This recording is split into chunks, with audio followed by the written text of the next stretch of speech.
तर अजित पवारांच्या विमान अपघातावरून शंका उपस्थित करत रोहित पवार सतत आरोपांच्या फैरी झडतायत आणि आता हळूहळू रोहित पवारांच्या सुरात सूर मिसळणाऱ्यांची संख्या वाढू लागली। रोहित पवारांनी राज ठाकरेंची भेट घेऊन त्यांचे मुद्दे मांडले। त्यानंतर राज ठाकरेंनी देखील सरकारच्या भूमिकेवर प्रश्न उपस्थित करायला सुरुवात केली आहे। तसंच अजित पवारांच्या पत्नी आणि विद्यमान उपमुख्यमंत्री सुनेत्रा पवार यांना देखील एक आवाहन केलंय। काय आहे ते आवाहन आणि सुनेत्रा पवार राज ठाकरेंच्या त्या आवाहनाची कितपत दखल घेणार, पाहूया एबीपी माझाचा हा स्पेशल रिपोर्ट। अजित पवार गेल्यानंतर अनेक संशयाची भूतं ही अजूनही फिरतायत। त्या सगळ्या गोष्टींच्या अपघाताच्या मागे अपघात धोक्याने झाला का धोक्याने झाला हे अजूनपर्यंत महाराष्ट्राला समजत नाही। 3 ठिकाणी एफआयआर करण्याचा प्रयत्न केल्यानंतर 3ही ठिकाणी सरकारकडनं एफआयआर घेतली गेली नाही। म्हणजे त्या पोलीस स्टेशनला सांगितलं गेलं की ते एफआयआर घ्यायची नाही।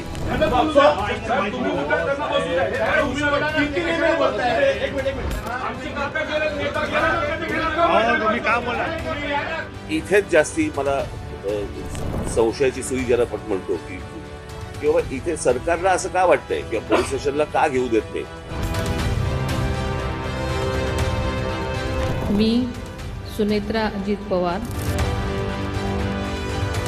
या शंका आणि प्रश्नांवर स्वार होत मनसे प्रमुख राज ठाकरेंनी अजित पवारांच्या विमान अपघात प्रकरणावरून सुरू असलेल्या वादविवादात एंट्री घेतली। अजित पवारांच्या विमान अपघाताच्या चौकशीवरून आरोपांचं रान उठवणाऱ्या रोहित पवारांनी शुक्रवारी सकाळी शिवतीर्थ बंगला गाठला।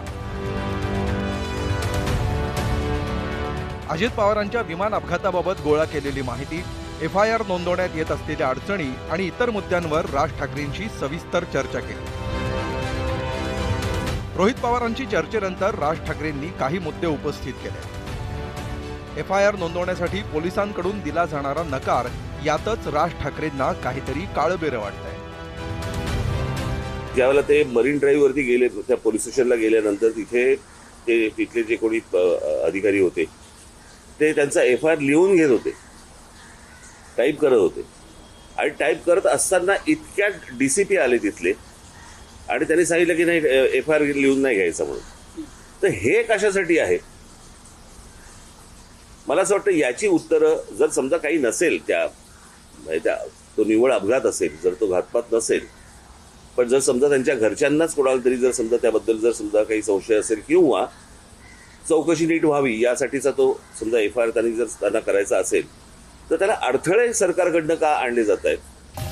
विमान अपघातात सुनेत्रा पवारांनी त्यांचा पती गमावलाय, त्यामुळे त्यांनीच आता आवाज उठवला पाहिजे असं आवाहन मनसे प्रमुखांनी केलंय।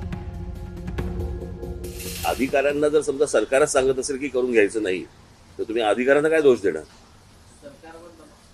नाही, आता मला असं वाटतं की त्यांनी हा प्रश्न, विधानसभा अधिवेशन सुरू आहे, अधिवेशनामध्ये ही गोष्ट मांडावी।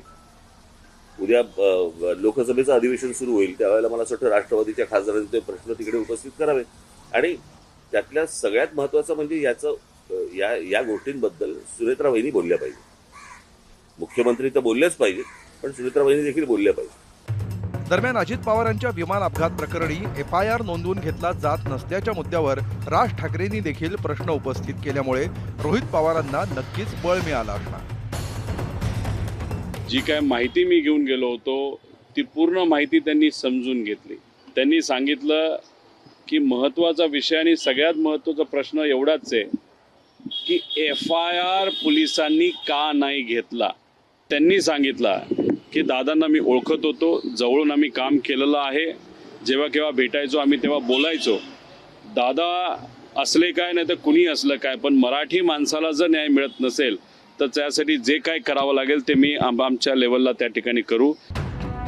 रोहित पवारांनी मुख्यमंत्री देवेंद्र फडणवीसांची देखील भेट घेतली।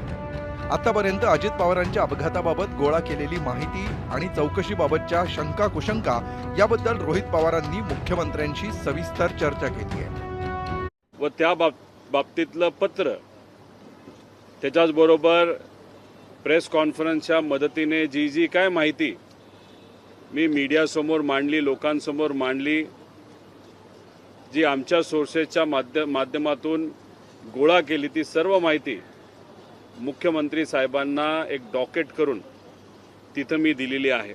आज श्री रोहित पवार इन्होंने मेरी भी मुलाकात की, उन्होंने मुझे एक पत्र दिया है जी।